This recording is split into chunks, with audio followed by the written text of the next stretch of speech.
Hello friends. क्यों एक ball नीचे गिरती है जब हम ऊपर से छोड़ देते हैं? हम जब जंप करते हैं क्यों ज़मीन पर आ जाते हैं ना कि आसमान में चले जाते हैं? The reason behind this is gravity. Earth का ग्रेविटेशनल अट्रैक्शन ही हम सबको अर्थ के ऊपर बांध कर रखती है। हर पल हम इस ग्रेविटी को एक्सपीरियंस करते हैं। क्या है ये ग्रेविटी और कैसे काम करता है ये फोर्स? क्या न्यूटन ने जो ग्रेविटेशन फोर्स का एक्सप्लेनेशन दिए थे वो गलत थे? चलिए जानते हैं ग्रेविटी के बारे में इस वीडियो में। अगर आप इस चैनल पर नए हो then please subscribe to this channel for upcoming new videos related to science. So let's get started. Gravity एक नेचुरल फिनोमेना है जिसके लिए हर चीज जिसके पास मास और एनर्जी है इंक्लूडिंग प्लैनेट्स, स्टार्स, गैलेक्सीज एक दूसरे को अट्रैक्ट करती है। Initially science could only explain how gravity works but couldn't explain why it works. Gravity के ऊपर मॉडर्न वर्क स्टार्ट हो गया था at the time of Galileo Galilei in the late 16th century. उन्होंने एक फेमस एक्सपेरिमेंट किया था gravity के ऊपर जिसमें 2 बॉल्स जिसके मास डिफरेंट है ड्रॉप किया गया था from the leaning tower of Pisa to measure the gravitational acceleration.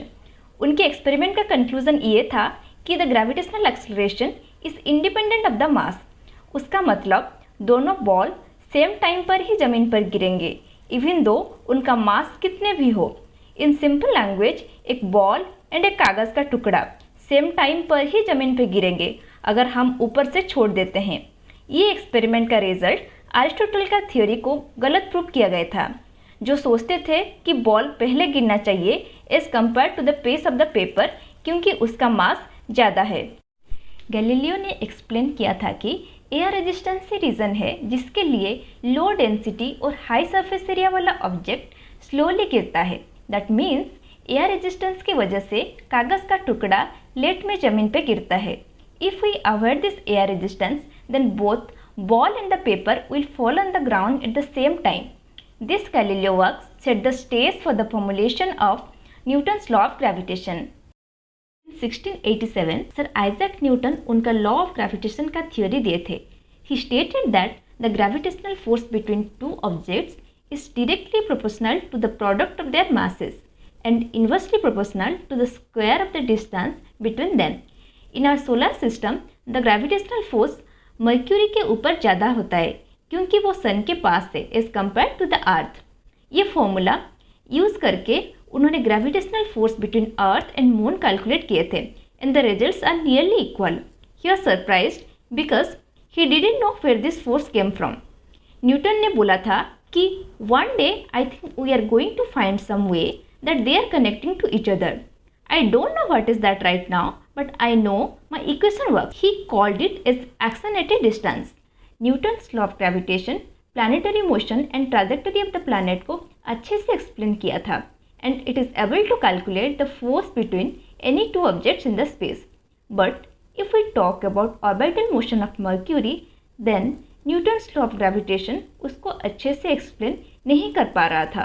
ये इशू को आइंस्टाइन ने ही सॉल्व किया था in the year 1915 after giving his famous theory called general theory of relativity.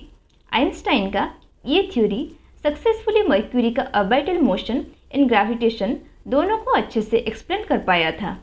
Einstein ने न्यूटन के दिया हुआ थ्योरी में कुछ गलतियाँ निकाले थे। According to Newton's law the object should have mass to experience the gravity. मतलब जिसके पास मास नहीं है उसके ऊपर ग्रेविटेशनल फोर्स एक्ट नहीं होगा।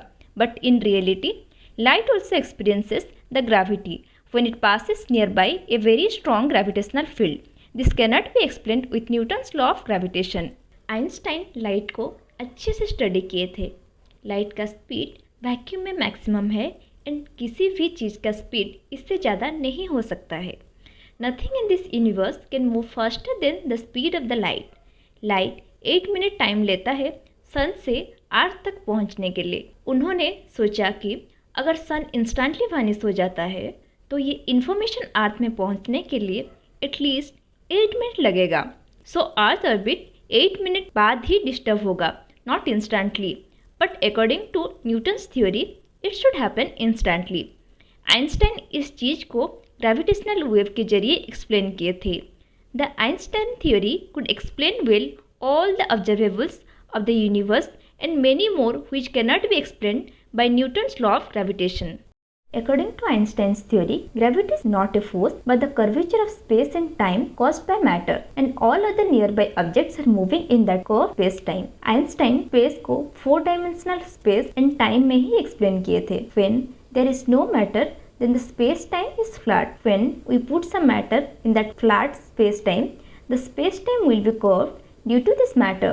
उसका मतलब अगर सन नहीं होता तो हमारे स्पेस टाइम फ्लैट होता एंड अर्थ के ऊपर कुछ भी फोर्स नहीं होता. Due to the presence of sun, the space time is curved around the sun and the planets are moving in that curved path. So gravity is not a force, it's an illusion. According to physicist John Wheeler, matter tells space how to curve and the space tells matter how to move. सन का presence नहीं space time को curve करता है and वही curvature of space and time he decide करता है earth and other planets को कैसे मूव करना है. Using this principle, Einstein predicted the existence of black hole.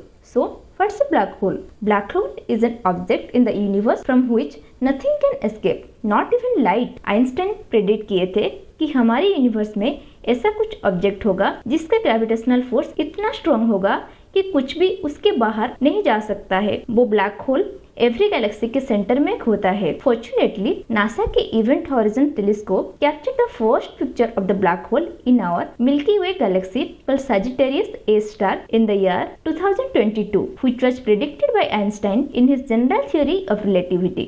So, what is the conclusion? Einstein explained almost everything about gravity, but modern calculation के लिए हम अभी भी न्यूटन्स लॉ ऑफ ग्रेविटेशन के ही यूज करते हैं क्योंकि वो बहुत ही सिंपल है and it gives sufficiently accurate result for most of the applications involving mass, speed and energy at the planetary level. आज भी जो हम सैटेलाइट लॉन्च करते हैं वो सब कुछ calculation Newton's law of gravitation के ऊपर ही बेस्ड है. सो this is all about gravitation. This much for today. We'll meet you guys in the next video with a new science topic.